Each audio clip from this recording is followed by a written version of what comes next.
जय Hind defence lovers. आज की टॉप हेडलाइंस कुछ इस प्रकार है। इंडोनेशिया में मेड इन इंडिया वेपन्स ने सभी को किया प्रभावित। सिक्योरिटी फोर्सेस के साथ हुई मुठभेड़ में 7 नक्सल्स हुए ढेर। बालाकोट एयर स्ट्राइक के बाद सबसे पहले पाकिस्तान को किया गया था सूचित। पन्नू को ढेर करने वाले मामले पर यूएस मीडिया का आरोप रॉ के एक्स चीफ पर। और इंफॉर्मेशन वॉरफेयर के लिए चीन ने अपनी मिलिट्री में बनाया एक नया ऑर्गेनाइजेशन।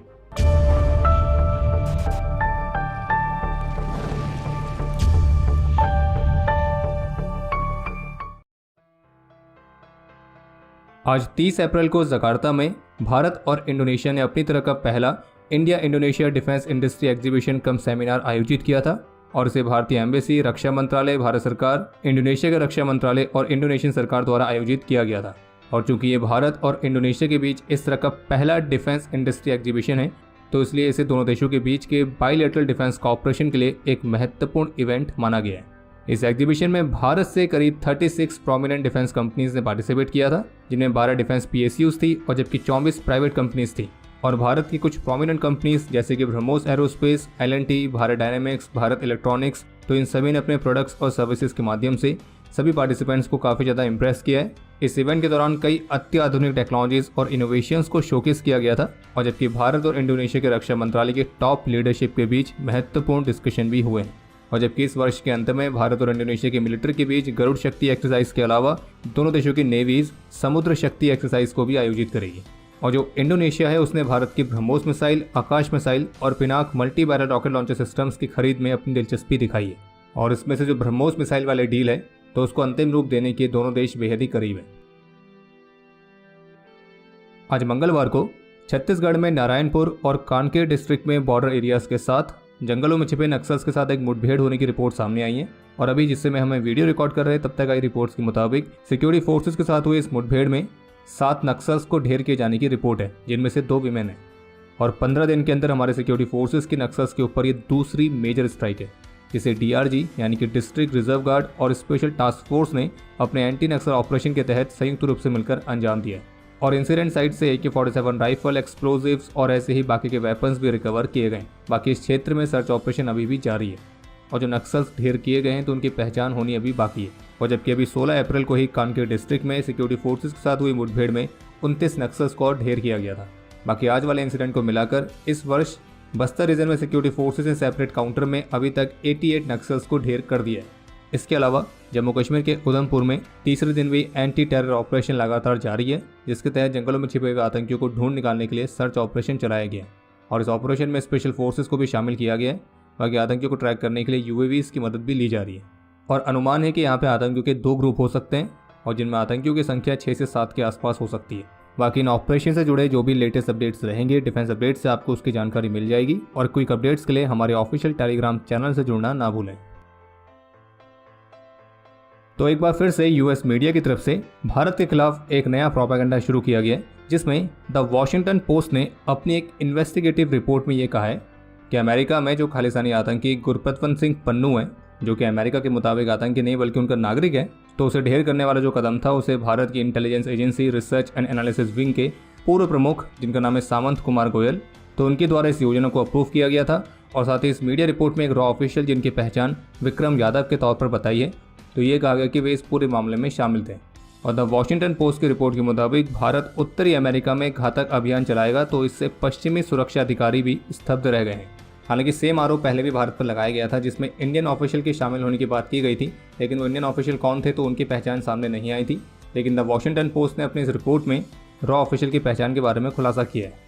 बाकी अभी जिससे मैं हमें वीडियो रिकॉर्ड कर रहे हैं तो द वॉशिंगटन पोस्ट की इस नई कहानी पर इंडियन ऑफिशियल्स की तरफ से प्रतिक्रिया देखने को मिली है, जिसमें भारतीय विदेश मंत्रालय के प्रवक्ता की तरफ से साफ तौर पर कहा गया है कि द वॉशिंगटन पोस्ट की जो ये रिपोर्ट है ये एक गंभीर मामले पर अनुचित और निराधार आरोप लगाती है, जबकि संगठित अपराधियों, आतंकियों और अन्य लोगों के नेटवर्क पर अमेरिकन गवर्नमेंट द्वारा साझा की गई सुरक्षा चिंताओं को देखने के लिए भारत सरकार द्वारा गठित एक हाई लेवल कमेटी की जांच अभी चल रही है। और इसलिए भारतीय विदेश मंत्रालय का कहना है कि इस मामले पर इस तरह की काल्पनिक और गैर जिम्मेदाराना टिप्पणियां कोई भी उपयोगी नहीं है।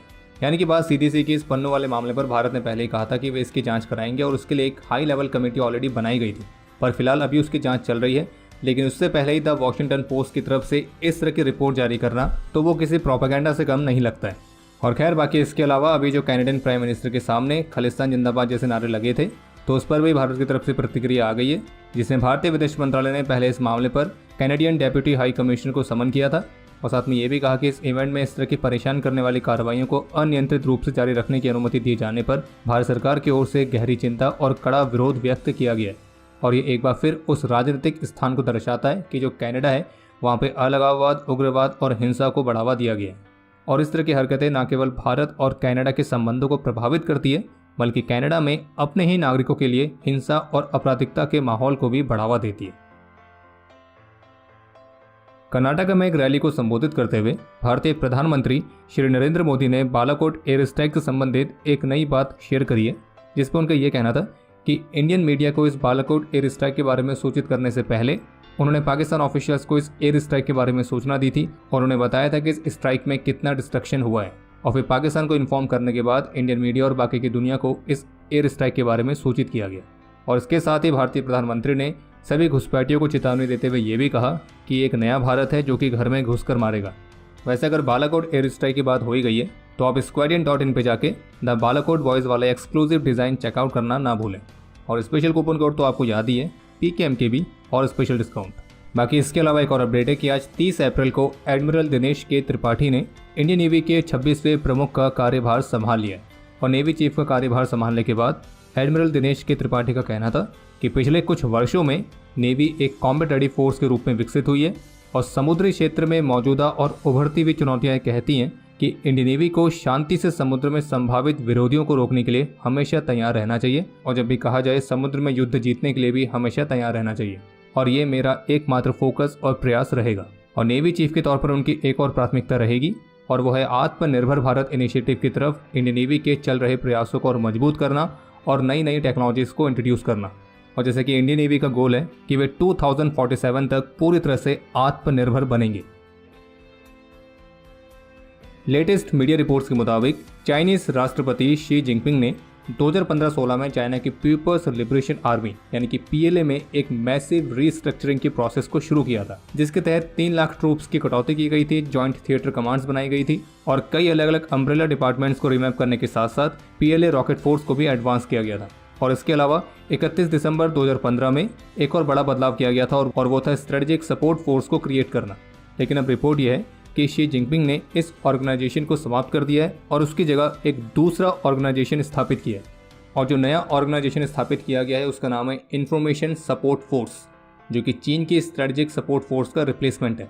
और स्ट्रेटेजिक सपोर्ट फोर्स को हटाकर इस इंफॉर्मेशन सपोर्ट फोर्स को क्रिएट करना ये कहीं ना कहीं इस बात को दर्शाता है कि जो चीन की कम्युनिस्ट गवर्नमेंट है वो इंफॉर्मेशन वॉरफेयर पर अब और भी गंभीर रूप से काम कर रही है।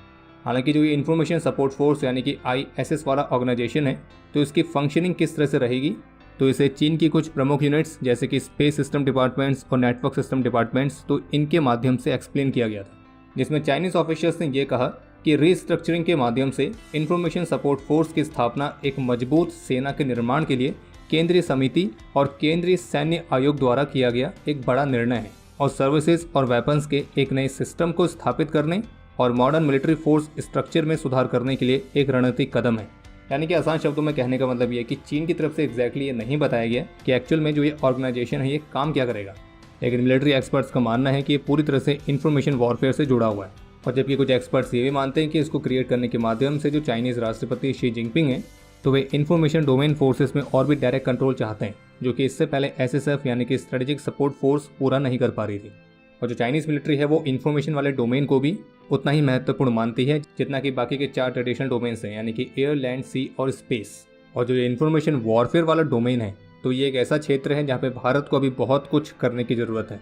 और जबकि अभी हाल ही में मानेकशॉ सेंटर ऑडिटोरियम में आयोजित किए गए जनरल के सुंदर जी मेमोरियल लेक्चर को संबोधित करते हुए इंडियन आर्मी चीफ की तरफ से भी कहा गया है कि इंफॉर्मेशन वॉरफेयर डोमेन में जनरल के सुंदर जी ने इस बात पर जोर दिया था कि जो इंफॉर्मेशन टेक्नोलॉजी है तो वो हमें हमारे एडवर्सरी के ऊपर एक कॉम्पिटिटिव एज को हासिल करने में मदद करेगी।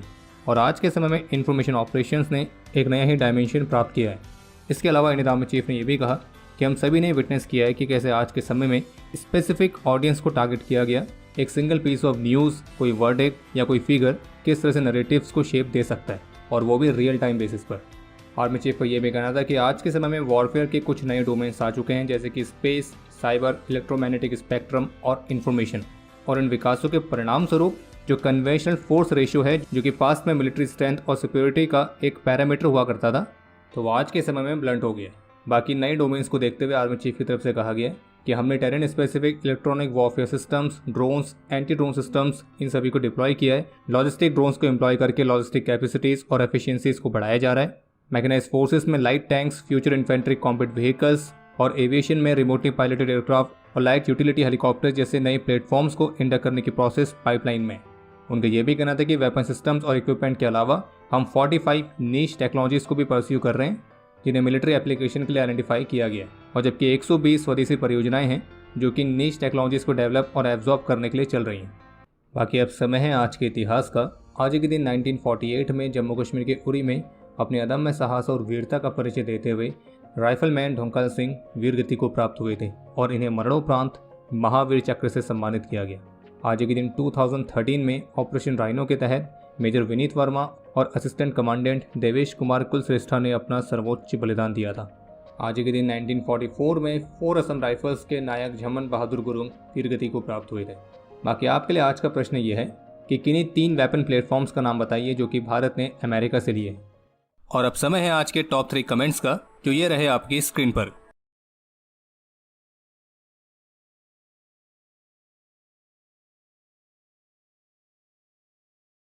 तो हमारे आज के इस एपिसोड के लिए इतना ही। उम्मीद है आपको एपिसोड पसंद आया होगा। पसंद आए तो वीडियो को लाइक जरूर करें। कोई भी सुझाव या सवाल हो तो उसके लिए कमेंट सेक्शन ओपन है। और मिलिट्री से रिलेटेड और भी इंटरेस्टिंग कंटेंट को एक्सेस करने के लिए डिफेंस स्क्वाड की सुपर ऐप को डाउनलोड करना ना भूलें, जिसका लिंक इस वीडियो के डिस्क्रिप्शन में दिया गया है। बाकी अगर आपने अभी तक इस चैनल को सब्सक्राइब नहीं किया है तो सब्सक्राइब जरूर करें। हम जल्द मिलेंगे नए एपिसोड के साथ। तब तक के लिए जय हिंद, जय भारत।